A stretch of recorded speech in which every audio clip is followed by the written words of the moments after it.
नमस्कार news and Odia news point रो आउ एक नुआ खबर को आपण मानक स्वागत।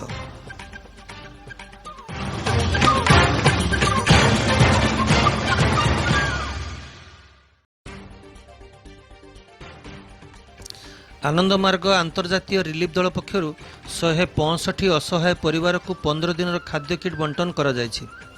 आनंदमार्गर प्रतिष्ठाता परम आराध्य गुरुदेव श्री श्री आनंदमूर्ति जींकर पुण्य जन्म शतवार्षिकी उत्सव पालन उपलक्षे आनंदमार्गी अंतर्जातीय रिलीफ दल भद्रक पक्षर महामारी कोरोना रे जीवन जीविका हराई विविध समस्या मध्य गति करुथिबा दरिद्र असहाय भिन्नक्षम परिवार को रिलीफ खाद्य सामग्री जोगाई दि जाइछि।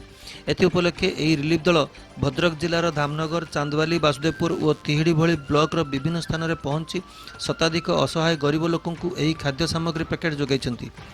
यही कार्यक्रम में रिलीफ टीम भद्रक जिला आनंदमार्ग प्रचारक संघर सभापति जगन्नाथ राय, युव संगठन सभापति असीमानंद राय नेतृत्व में कार्यकारी सदस्य कान्हूचरण साहू, शिक्षाविद बाबुला राउत, समाजसेवी कृष्णचंद्र बेहेरा, नित्यानंद बेहेरा, जगन्नाथ बेहेरा, राजेंद्र प्रसाद दास, अरुण कुमार राय, नित्यानंद जेना, आशीष राउत प्रमुख जोगदे भद्रक ब्लॉक कलई, भंडारीपोखरी ब्लॉक जलमुंडुआ, धामनगर करुआ, दईपुर पंचायत 165 परिवार को 15 दिन राशन सामग्री सह सुखिला खाद्य सानिटाइजर किट थिवा रिलीफ पैकेट प्रदान करछंती। आनंदमार्गर प्रतिष्ठाता श्री परमपिता श्री श्री आनंदमूर्तिंकर गठन करिथिबा आनंदमार्ग यूनिवर्सिटी रिलीफ टीम जे कि सारा विश्व रे असहाय लोक मानकु सकले सदा सर्वदा सहायता करि आसे।